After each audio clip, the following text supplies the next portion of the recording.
That is horrible. It happened over 12 years ago. Judy tells me that every morning when she wakes up, she expects to find him next to her.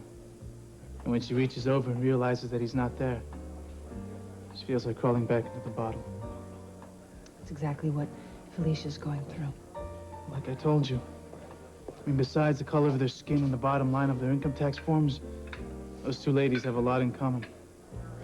But Victor, why don't you tell Felicia this? Tell her how Judy's husband died. Look, Judy is a very private person. And if and when she tells Felicia, that's her business. Yes, but you told me. Because I want you to understand why I think Judy is perfect for Felicia. Oh, I see that now, but... But it's going to take Felicia a while to realize it. I mean, she can be very stubborn. Just like you. Don't compare me to my mother if you value your manly parts. Ouch.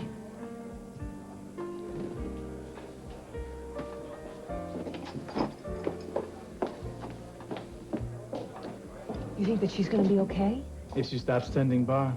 But she's gonna have to realize that.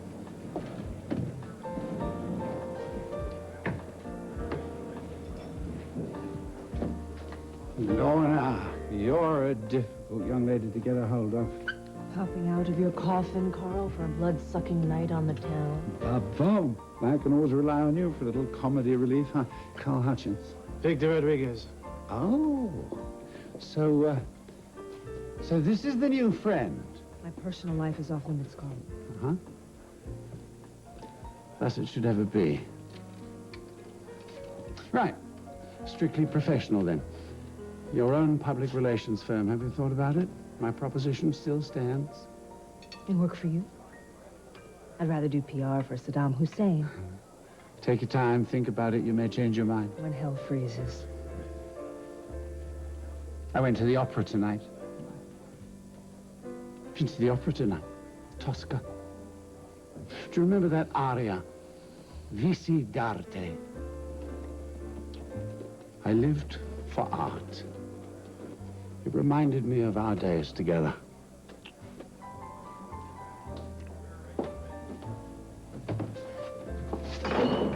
Felicia. What's the matter? You okay? No. Carl is here. Look at him. He's all over Lorna.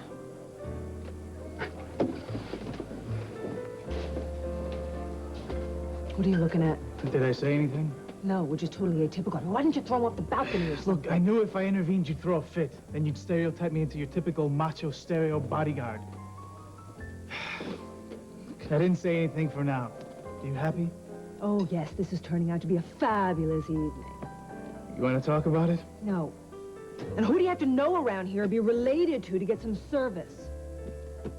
What do you think Carl wants with Lorna? Wants to make her life miserable. So what are you doing here anyway? Dana called. She wants to meet here and go over depositions she's preparing for court for tomorrow. You sure you're not here to check up on Lorna? What is this, a reunion? All of the different men in my life happen to be in the same restaurant? Man, you want to split? Yes, I do, thank you. Hello, Lorna. Kevin. Victor. Hi. What did Carl say? What does he always say? He's annoying. Listen, if you hear of him doing anything illegal, you let me know. I doubt he's going to incriminate himself in front of me. Maybe he already has. Oh, how was your date with Amanda? I'm afraid it was a bust because of Mr. Hutchins. Yes, well, Carl can put the damper on the evening, can't he?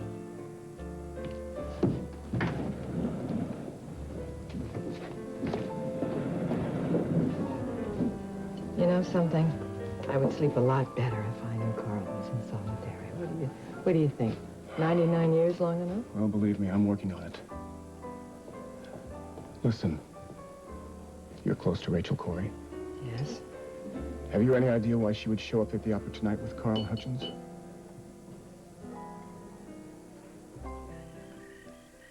Maggie, I want you to cooperate with Kevin's investigation. Forget it. Maggie, this family has gone through a lot of stress lately. What we need to do now is put this business with Ian Rain behind us and get on with our lives. That is especially true for Paulina. I doubt that Paulina wants to see Ian convicted the way you do.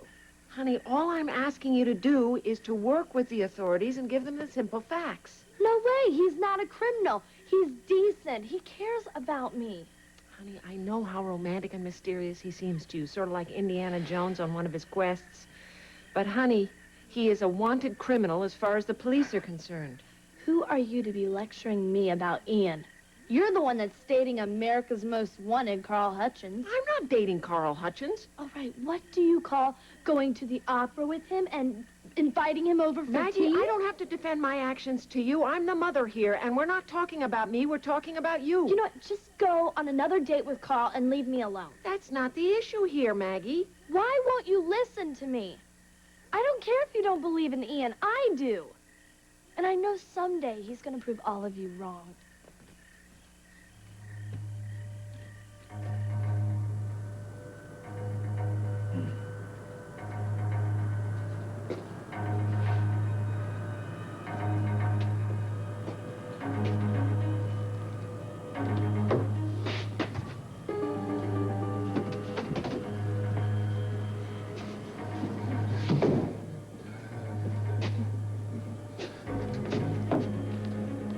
Evening. Hey, You the pilot? that's me. Where you headed? Mexico City. Tonight? Just as soon as I get this cargo on board. Yeah, you got some payload here. Look, are you from customs? Because this shipment's going out, not in. I'm not from customs, all right? I'm looking for some work. Help you load these crates for a passage to Mexico City. This isn't a passenger flight. I don't know nothing. Sorry, but if my boss finds out... Hey, see, no one has to tell. Okay, well, help me with these crates, and I'll see what I can do.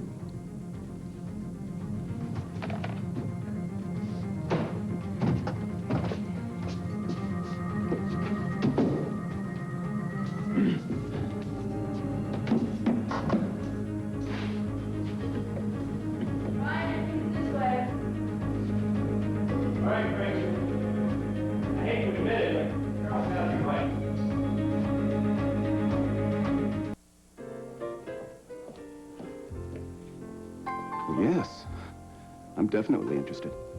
No, thanks for calling. Good night. Listen, Kevin, I was thinking about Rachel. Maybe she's just working with Cass and Frankie. Well, I don't think it's wise for Rachel to get too close to Well, Carl. no, of course not. Neither do I.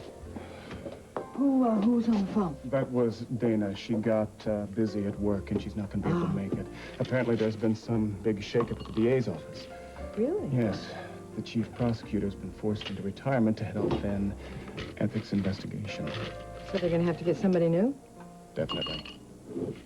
Somebody young and dedicated and got spirit and drive? Sounds like something you could do, Kevin. Except for my high-profile bungling of the Carson case. Prosecuting Frankie was no feather in my career cap. I know. I tried to warn you about it. I know, but my judgment was gummed up with a lot of personal issues. You know, I was pretty wild at you myself back then. But I did learn something at rehab. I learned a little tolerance. And I had a few irrational moments of my own in the past year, so I do understand. Well, I wish everyone in Bay City could be as understanding and forgiving. I think they do. I mean, Cass and Frankie are certainly working with you. But no one in the department can know that. I know. I mean, the truth of the matter is, if I don't win a big case soon, they won't even consider me for promotion. If you could just find out something on Carl. Yes, that is where I've got to concentrate. I mean, if I could get enough evidence on Carl to get him and indict him for racketeering or obstruction of justice, if I could be the one to put him away when so many other DAs have tried and failed, my career would take off. Chief prosecutor, mayor, governor. I had no idea you were this ambitious. Well, since my personal life went belly up, I've been having to find other ways to, get rid of my excess energy. Do you blame Lorna? No. I blame Carl. Felicia, you make the most enchanting little barmaid, but by God, the service is a bit slack. No, Carl, I keep telling you that you're not welcome here, but you insist on coming back. If you do, I'm afraid you're just not going to get very good service. It's inhospitable, love. I mean, what have I done to deserve such scorn? Harassing Lorna works every time. Ah, oh, it's just a friendly chat. We were reminiscing about old times. Carl, leave her alone. Do as Felicia says. Or I'll get a restraining order against you, and if you so much as even look at the lovely, leggy Lorna, I'll bust you. Give us a kiss.